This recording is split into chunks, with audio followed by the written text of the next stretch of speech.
आदरणीय धर्म प्रेमी सज्जनों, सादर नमस्ते। मैं जेठालाल विश्वकर्मा आप सभी का हार्दिक स्वागत करता हूँ। महाभारत वन पर्व अध्याय 16। महर्षि वैशंपायन जी महाभारत की कथा सुना रहे हैं।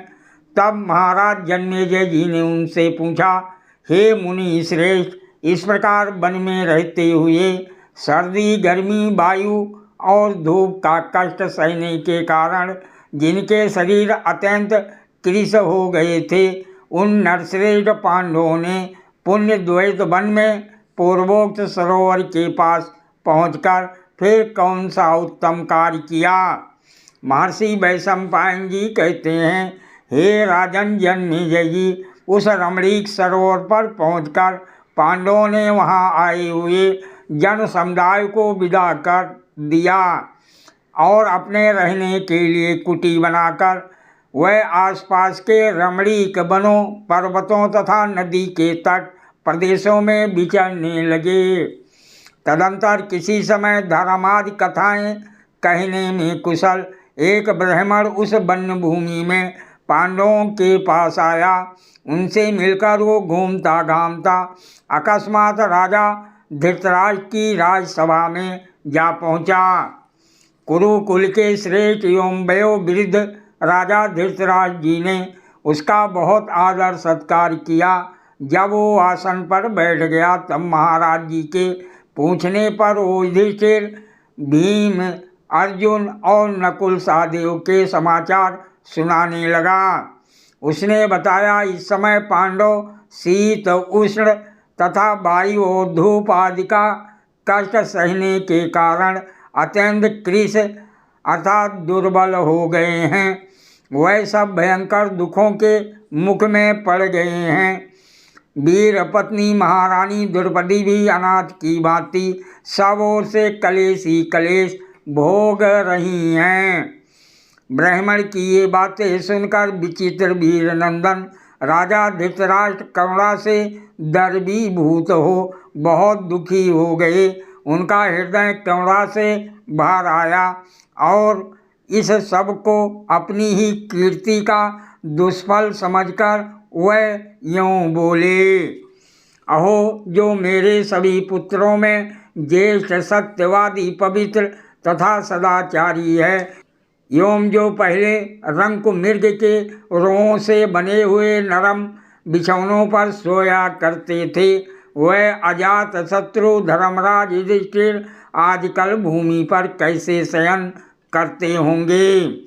भीमसेन का शरीर हवा और धूप का कष्ट सहन करने से अत्यंत दुर्बल हो गया होगा।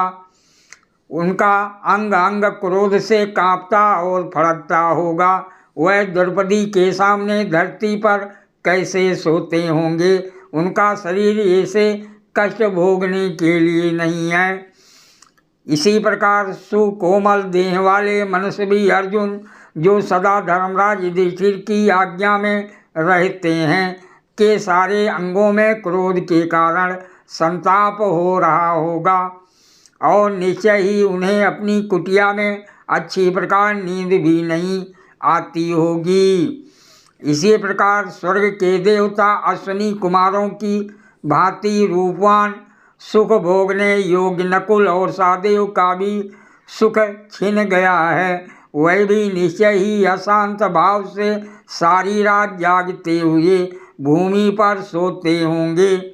धर्म और सत्य ही उन्हें तत्काल आक्रमण करने से रोके हुए हैं। अजात शत्रु युधिष्ठिर को जुए में छली दुशासन ने जो कड़वी बातें कही थीं, वह भीम के शरीर में घुसकर उसे उसी प्रकार दग्ध कर रही होंगी, जैसे आग तीर्ण और काष्ठ के समूह को जला डालती है। धर्म पुत्र युधिष्ठिर मेरे अपराध पर ध्यान नहीं देंगे, अर्जुन भी उन्हीं का अनुकरण करेंगे, परंतु इस वनवास से भीमसेन का क्रोध तो उसी प्रकार बढ़ रहा होगा जैसे हवा लगने से अग्नि भभक उठती है। गांडीवधारी अर्जुन और भीमसेन जब क्रोध में भर जाएंगे तब वह यमराज और काल के समान हो जाएंगे। वह रणभूमि में विद्युत के समान चमचमाते बाणों की वर्षा करके शत्रु सेना में से किसी को भी जीवित ना छोड़ेंगे। दुर्योधन, शकुनी, सूत पुत्र, राधानंदन, कर्ण और दुशासन ये चारों बड़े ही मंद बुद्धि हैं, क्योंकि ये जुए के सहारे दूसरे के राज्य को हड़प रहे हैं। इन्हें अपने ऊपर आने वाला संकट दिखाई नहीं देता। इन्हें केवल वृक्ष की शाखा से टपकता हुआ मधु अर्थात शहद ही दिखाई देता है। वहाँ से गिरने का जो भारी भय है, उधर उनकी बुद्धि या दृष्टि नहीं है। महाराज धृतराष्ट्र का पूर्वोक्त वचन सुनकर उस समय कर्ण सहित शकुनी ने अवसर देखकर दुर्योधन से इस प्रकार कहा, हे भरत नंदन, तुमने अपने पराक्रम से पांडवों को वन में निर्वासित कर दिया है। अब तुम स्वर्ग में इंद्र की भांति अकेले ही संपूर्ण पृथ्वी का राज्य भोगो। जिन्होंने तुम्हारी आज्ञा का आदर नहीं किया था तथा जो तुम्हारी आज्ञा में नहीं थे, उन पांडवों की दशा हम प्रत्यक्ष देख रहे हैं। वह राजलक्ष्मी से हीन होकर वन में निवास करते हैं।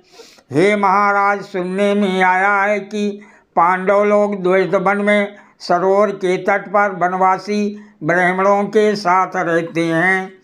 हे महाराज, आप उत्कृष्ट राजलक्ष्मी से युक्त होकर वहाँ चलो और जैसे सूर्य अपने तेज से संसार को संतप्त करते हैं, उसी प्रकार तुम भी पांडु पुत्रों को संतप्त करो। आप इस समय राज पर प्रतिष्ठित एवं पांडव राज से भ्रष्ट हैं। आप ऐश्वर्य युक्त और वह निर्धन हैं। हे नरेश्वर, तुम इस दशा में चलकर पांडवों को देखो।